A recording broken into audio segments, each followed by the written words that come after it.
Hello viewers, कैसे हो आप सब लोग। स्वागत है आपका मेरे YouTube channel study with doctor Pawan Oberoi पर। व्यूअर्स, इससे पहले मैं आपको ये बता दूं कि जो है मैं इसमें 3 पार्ट अपलोड कर चुका हूं। ठीक है, आप जो है इसमें यूपी टेट की प्लेलिस्ट में देख सारे क्वेश्चंस आप इसमें देख सकते हैं। तो यूपी टेट और जितने भी स्टेट्स के जो भी टेट के एग्जाम होते हैं तो उसमें एसएसटी के मैं अब तक 3 पार्ट जो है वो अपलोड कर चुका हूं। जिन्होंने ना देखे हो मेरा channel study with doctor Pawan Oberoi subscribe करके देख सकते हैं। प्लेलिस्ट में जो यूपी टेट की जो प्लेलिस्ट है आप उसमें ये सारे के सारे देख सकते हैं। ठीक है, तो आज 4th पार्ट है इसमें, तो हम इसमें आज 110 क्वेश्चन जो है वो डिस्कस करेंगे। ठीक है, चलिए क्वेश्चन नंबर 1 है कि निम्नलिखित में से कौन भारत की विविधता में शामिल है। तो देखिए ये तीनों ही है, धर्म भी है, भाषा भी है, प्रजाति भी है। ठीक है, सही आंसर है ऑप्शन डी ये सभी। क्वेश्चन 2, भारत में किस धर्म के लोगों की संख्या सर्वाधिक है।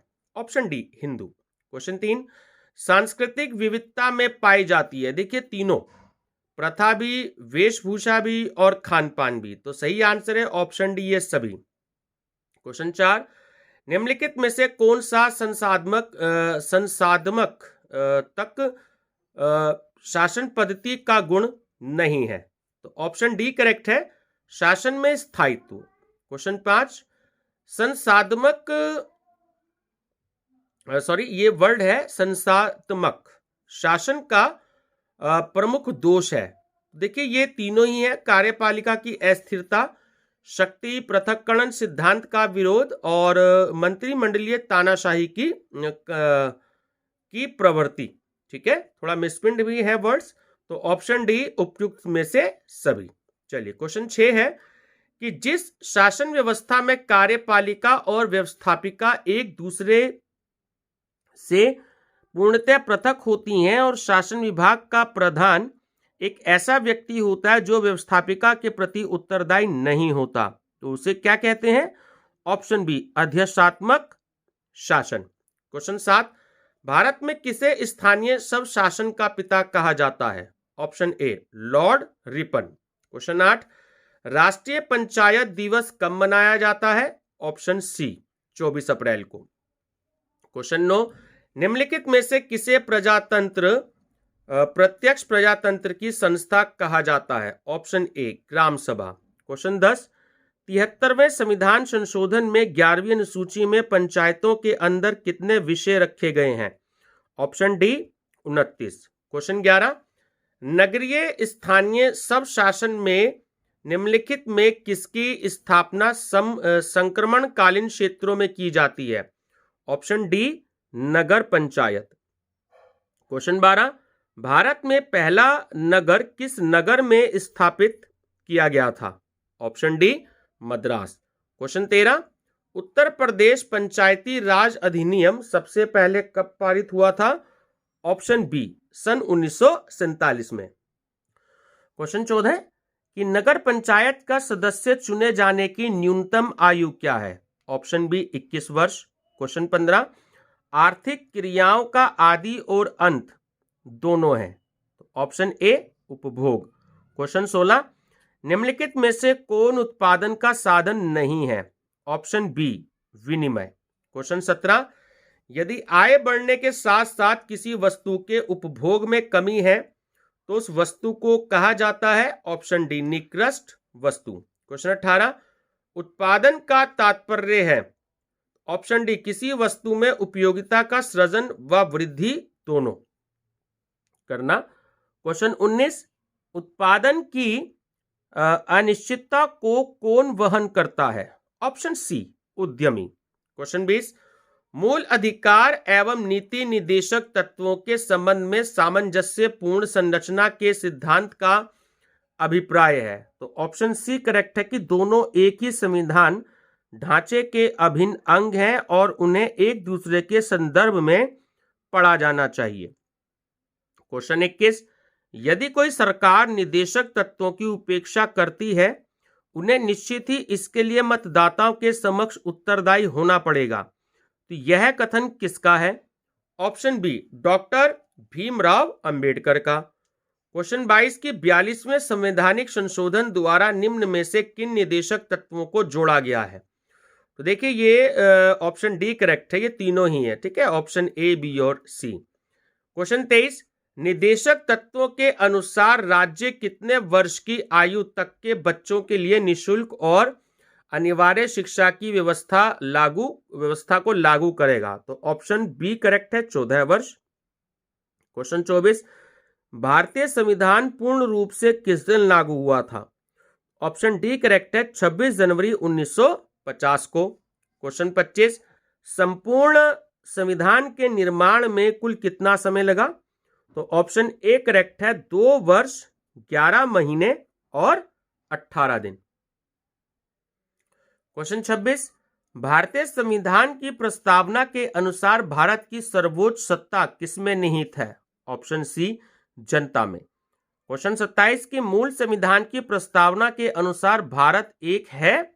ऑप्शन बी, संपूर्ण प्रभुत्व संपन्न लोकतंत्रात्मक गणराज्य। क्वेश्चन 28 कि संविधान सभा में नेहरू जी द्वारा प्रस्तावित उद्देश्य प्रस्ताव में व्यक्त किए गए भाव संविधान की किस भाग में सम्मिलित किए गए हैं? ऑप्शन बी, प्रस्तावना।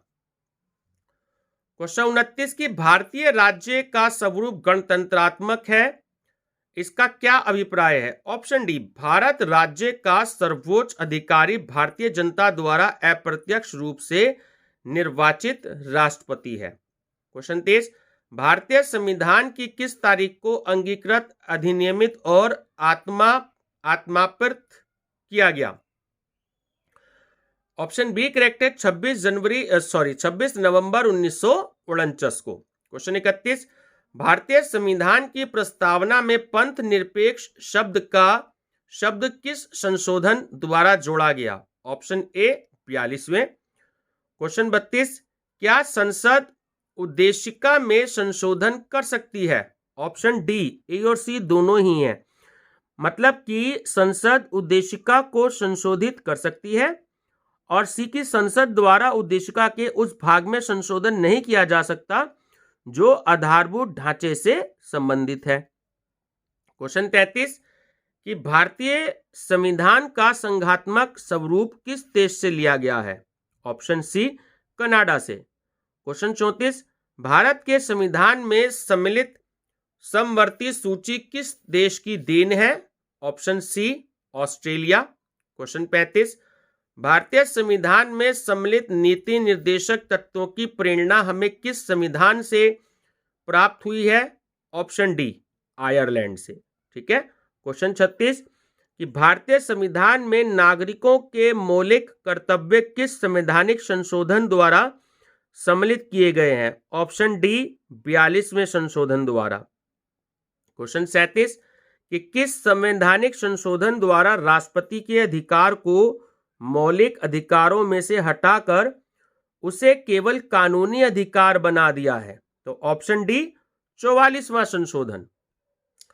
क्वेश्चन 38 संघात्मक व्यवस्था का कौन सा लक्षण भारतीय संविधान में नहीं है?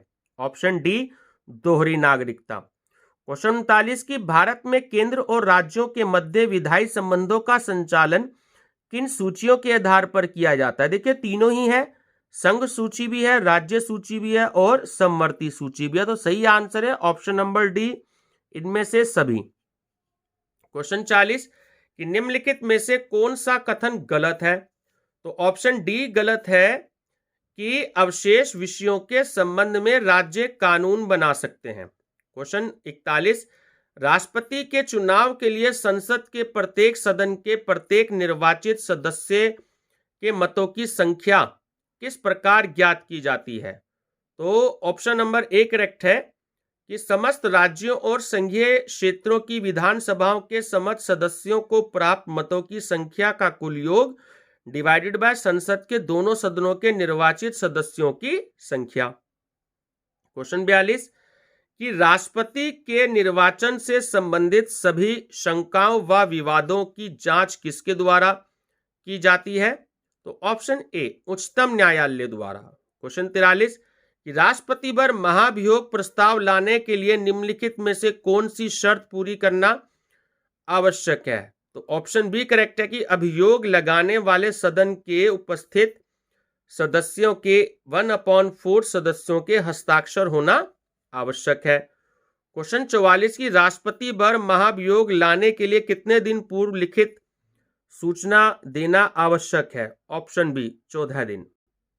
क्वेश्चन 45 संसद के किसी सदन द्वारा राष्ट्रपति पर आरोप लगाया जा चुका हो तो उन आरोपों की जांच कौन करता है? तो ऑप्शन बी दूसरा सदन आरोपों की जांच करेगा।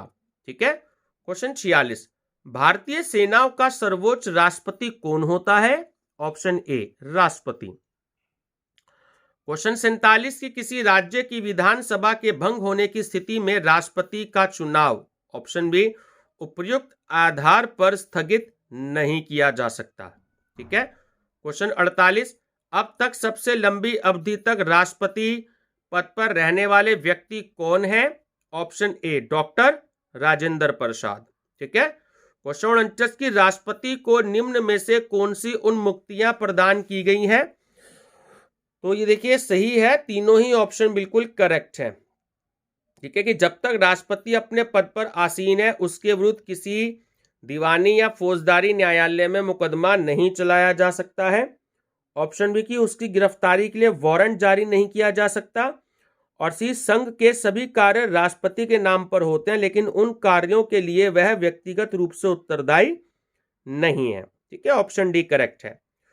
क्वेश्चन 50 के संविधान के किस अनुच्छेद द्वारा राष्ट्रपति को अध्यादेश जारी करने की शक्तियां प्रदान की गई हैं? तो वो है ऑप्शन सी अनुच्छेद 123। क्वेश्चन 51 भारत के राष्ट्रपति को सर्व क्षमा प्रदान करने के लिए किसकी अनुमति प्राप्त करनी होती है? ऑप्शन बी संसद।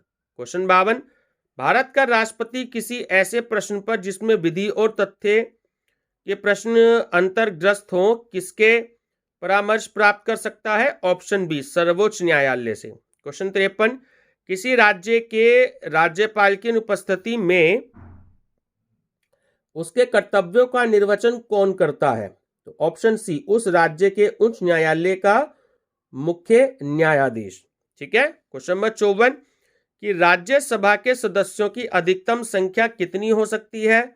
Option C 250। क्वेश्चन 55 राज्यसभा की गणपूर्ति कुल सदस्य संख्या का कितना होती है? ऑप्शन सी 1/10 भाग। क्वेश्चन 56 राज्यपाल को उसके पद एवं गोपनीयता की शपथ कौन दिलाता है? राज्य उच्च न्यायालय का मुख्य न्यायाधीश। क्वेश्चन 57 लोकसभा की अधिकतम सदस्य संख्या कितनी हो सकती है? Option D 552। क्वेश्चन 58 लोकसभा चुनाव लड़ने वाले उम्मीदवारों की जमानत राशि है? ऑप्शन बी 25,000 रुपए। क्वेश्चन 59 लोकसभा की सदस्यता के लिए उम्मीदवार की आयु कम से कम कितने वर्ष होनी चाहिए? ऑप्शन सी 25 वर्ष। क्वेश्चन 60 निम्नलिखित में से कौन सा राज्य लोकसभा में अनुसूचित जनजातियों के सबसे अधिक प्रतिनिधि निर्वाचित करता है? Option B Madhya Pradesh. ठीक है। चलिए क्वेश्चन 61 राज्यसभा कब भंग होती है? ऑप्शन डी राज्यसभा कभी भी भंग नहीं की जा सकती। क्वेश्चन 62 लोकसभा का अध्यक्ष अपना त्यागपत्र किसे भेज सकता है? ऑप्शन डी लोकसभा उपाध्यक्ष को। क्वेश्चन 63 भारत में लोकसभा का पहला आम चुनाव कब हुआ था? ऑप्शन डी सन 1951-52 में। क्वेश्चन 64 लेखा जोखा समिति का कार्य है?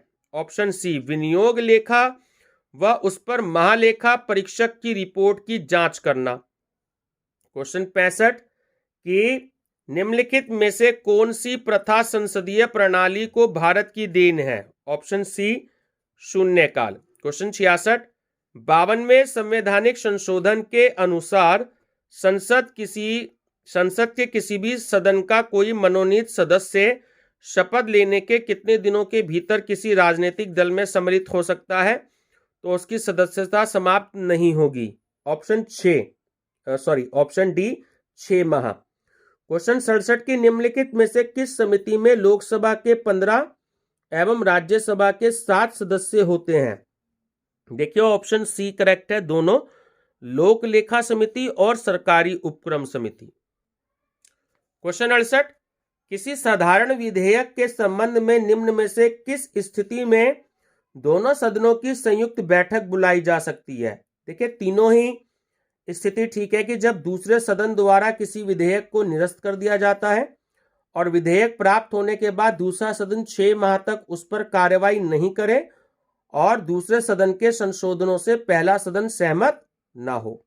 ठीक है। क्वेश्चन 69, भारत की आकस्मिक निधि, ऑप्शन डी, आकस्मिक व्यय को पूरा करने के लिए राष्ट्रपति की अनुमति से खर्च की जाने वाली धनराशि है।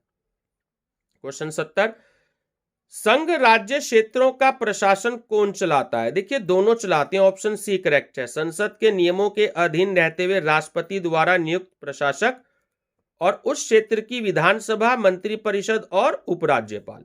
ठीक है। क्वेश्चन 71, कि लोकसभा में विरोधी दल के रूप में मान्यता प्राप्त करने के लिए किसी दल के कितने सांसदों का होना आवश्यक है? ऑप्शन ए, कुल संख्या का 1/10 भाग। क्वेश्चन 72, लोकसभा में मान्यता प्राप्त विरोधी दल के नेता को किसके समान वेतन व अन्य सुविधाएं प्रदान की जाती हैं? ऑप्शन बी, कैबिनेट मंत्री के समान। क्वेश्चन 73, वर्तमान में सर्वोच्च न्यायालय में मुख्य न्यायाधीश के अलावा कितने न्यायाधीशों का प्रावधान है? Option C, 30। क्वेश्चन 74, सर्वोच्च न्यायालय में न्यायिक कामकाज के लिए किस भाषा का प्रयोग किया जाता है? ऑप्शन बी, अंग्रेजी। क्वेश्चन 75, की राज्यपाल सोने के पिंजरे में निवास करने वाली चिड़िया के समान है, कथन किसका है? ऑप्शन सी, सरोजनी नायडू का। क्वेश्चन 76, की भारत में कितने राज्यों में द्विसदनात्मक विधानमंडल है? Option C, 7। क्वेश्चन 77, की संविधान के अनुसार किसी राज्य की विधान परिषद की सदस्य संख्या कम से कम कितनी होनी चाहिए? Option B, 40। क्वेश्चन 78, पिछड़े वर्गों की पहचान करने हेतु सर्वप्रथम किसकी अध्यक्षता में आयोग का गठन किया गया था? ऑप्शन सी, काका साहब कालेकर। क्वेश्चन 79, बलवंत राय मेहता समिति की सिफारिशों के आधार पर सर्वप्रथम किस राज्य में पंचायती राज व्यवस्था का प्रारंभ किया गया? Option A, Rajasthan. क्वेश्चन 80, 2 अक्टूबर 1959 को नेहरू द्वारा पंचायती राज का प्रारंभ कहां से किया गया? ऑप्शन बी, नागौर से। क्वेश्चन 81, की शासन के रूपों के लिए मूर्खों को लड़ने दो, जो शासन ठीक प्रकार से चले वही सर्वश्रेष्ठ है, यह कथन किसका है? ऑप्शन ए, अलेक्जेंडर पोप का। क्वेश्चन 82, राज्य का सर्वप्रथम वैज्ञानिक वर्गीकरण किसके द्वारा किया गया? ऑप्शन सी, अरस्तु। क्वेश्चन 83, अरस्तु के राज्यों के वर्गीकरण में राजतंत्र का भ्रष्ट रूप है? ऑप्शन सी, आतताई तंत्र। क्वेश्चन 84, अरस्तु के राज्यों के वर्गीकरण में कुलीन तंत्र का भ्रष्ट रूप है? ऑप्शन ए, वर्ग तंत्र या धनिक तंत्र। क्वेश्चन 85, अरस्तु के वर्गीकरण की किस धारा पर आलोचना की गई है? ऑप्शन डी, इनमें से सभी आधारों पर, मतलब कि यह सरकारों का वर्गीकरण है, प्रजातंत्र को उचित स्थान नहीं और अवैज्ञानिक तथा संख्यात्मक वर्गीकरण।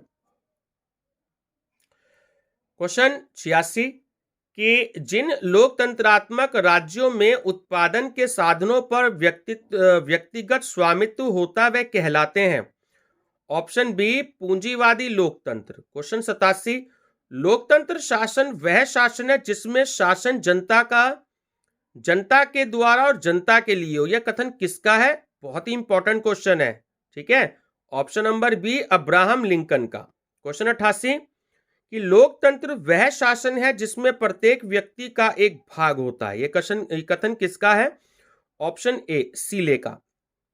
क्वेश्चन 89, लोकतांत्रिक शासन का प्रमुख लक्षण है, देखिए तीनों ही है, कि लोक प्रभुता में विश्वास, राजनीतिक और नागरिक समानता और सी की व्यक्ति के व्यक्तित्व का सम्मान और गौरव।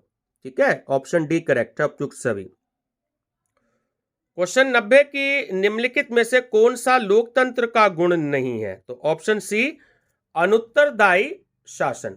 क्वेश्चन 91 कि लोकतंत्र को दुष्टों का कुलीन तंत्र किसने कहा है? ऑप्शन ए टैलीरैंड ने। क्वेश्चन 92 कि प्रजातंत्र मृत्यु की ओर ले जाता है, कथन किसका है? ऑप्शन बी लुडोविसी का। क्वेश्चन 93 लोकतंत्र का प्रमुख दोष है, देखिए तीनों ही है कि गुण की अपेक्षा संख्या को महत्व और सार्वजनिक धन और समय का अपव्यय और अयोग्यता की पूजा। ठीक है, उपयुक्त सभी, ऑप्शन डी करेक्ट है। क्वेश्चन 94 लोकतंत्रात्मक शासन की सफलता हेतु आवश्यक है, तीनों ही है, ऑप्शन डी करेक्ट है कि शिक्षित एवं जागरूक जनता, आर्थिक समानता और नागरिक स्वतंत्रता है। क्वेश्चन 95 लोकतंत्र का सर्वश्रेष्ठ शिक्षणालय और लोकतंत्र की सफलता की सबसे बड़ी गारंटी स्थानीय स्वशासन का चलन है, कथन किसका है? ऑप्शन ए ब्राइस का। क्वेश्चन 96 कि लोकतांत्रिक व्यवस्था को सबसे अधिक सर्वश्रेष्ठ रूप में किस देश ने अपनाया है? ऑप्शन सी स्विट्जरलैंड ने। क्वेश्चन 97 की लोकतंत्र में शासन की अनंतः शक्ति किसमें निहित होती है? ऑप्शन बी जनता में। क्वेश्चन 98 की उच्च न्यायालय के न्यायाधीशों की नियुक्ति कौन करता है? ऑप्शन ए भारत का राष्ट्रपति। क्वेश्चन 99 निम्नलिखित में से किसे न्यायिक पुनर्विलोकन की शक्ति प्राप्त है? ऑप्शन बी उच्च न्यायालय। क्वेश्चन 100 कि व्यक्ति के मौलिक अधिकारों की रक्षा के लिए उच्च न्यायालय कितने प्रकार के लेख या रिट जारी कर सकता है? तो ऑप्शन डी करेक्ट है, 5 प्रकार के। क्वेश्चन 101 न्यायिक व्यवस्था के शीर्ष पर है? ऑप्शन ए सर्वोच्च न्यायालय। 102 क्वेश्चन कि भारत के सर्वोच्च न्यायालय में कुल न्यायाधीश हैं? Option A 30 + 1 = 31। 30 तो न्यायाधीश हैं और एक जो है उनके चीफ जस्टिस है। ठीक है। क्वेश्चन 103 की स्त्रियों में पारिवारिक संपत्ति में उत्तराधिकार बनाया गया? तो ऑप्शन ए करेक्ट है, हिंदू उत्तराधिकार अधिनियम 1956। क्वेश्चन 104 वर्तमान में देश में स्त्री साक्षरता की दर कितनी है? Option A 104.6%। क्वेश्चन 105 हिंदू विवाह अधिनियम कब लागू हुआ? ऑप्शन बी करेक्ट है, 1955 में। क्वेश्चन 106 सती प्रथा अधिनियम कब बना? ऑप्शन सी 1829 में। ठीक है। क्वेश्चन 107 की जन संचार के साधनों में शामिल है? ठीक है, तीनों ही है, टेलीविजन भी है, रेडियो भी है, समाचार पत्र भी है ना। ऑप्शन डी करेक्ट है ये सभी। 108 क्वेश्चन की भारत में दूरदर्शन का प्रथम प्रसारण किया गया कब? बहुत इंपॉर्टेंट है, एनटीए नेट में भी आया हुआ है। ऑप्शन ए 1959 में। ठीक है। क्वेश्चन 109 प्रत्येक व्यक्ति का कर्तव्य होता है? ऑप्शन ए करेक्ट है कि सामाजिक आर्थिक मूल्यों का निर्वहन करना। और व्यूअर्स लास्ट क्वेश्चन है इस वीडियो का कि समाज के नैतिक पतन को रोका जा सकता है? ऑप्शन बी शिक्षा के द्वारा। तो व्यूअर्स ये 110 बहुत ही आज के क्वेश्चन मोस्ट इंपॉर्टेंट है आपके टीजीटी पीजीटी के लिए, है ना। और कभी कभी आ जाते हैं टीजीटी पीजीटी में भी, वैसे स्पेशली ये आपका UP TET, C TET, Rajasthan TET, Haryana TET, Chandigarh TET, जितनी भी स्टेट्स में टेट के एग्जाम होते हैं तो सबके लिए बहुत ही ज्यादा इंपॉर्टेंट है। और जो बीएड एंट्रेंस का आपका एग्जाम होता है उससे रिलेटेड भी है, बहुत ही मोस्ट इंपॉर्टेंट क्वेश्चन है। ठीक है व्यूअर्स, तो वीडियो पसंद आई हो तो लाइक शेयर सब्सक्राइब जरूर करिएगा। और ये सारे जो है सोशल स्टडीज का जो आपका आज ये 4th पार्ट है, ये मेरी प्लेलिस्ट में study with doctor Pawan Oberoi channel पर प्लेलिस्ट में सारे यूपी टेट वाली प्लेलिस्ट में, ठीक है, तो आप उसमें देख सकते हैं। तो व्यूअर्स वीडियो पसंद आई हो तो लाइक शेयर सब्सक्राइब जरूर करिएगा और लेटेस्ट अपडेट जो भी कोई मेरे क्वेश्चंस होंगे वो आप तक सबसे पहले पहुंचेंगे। Thank you viewers.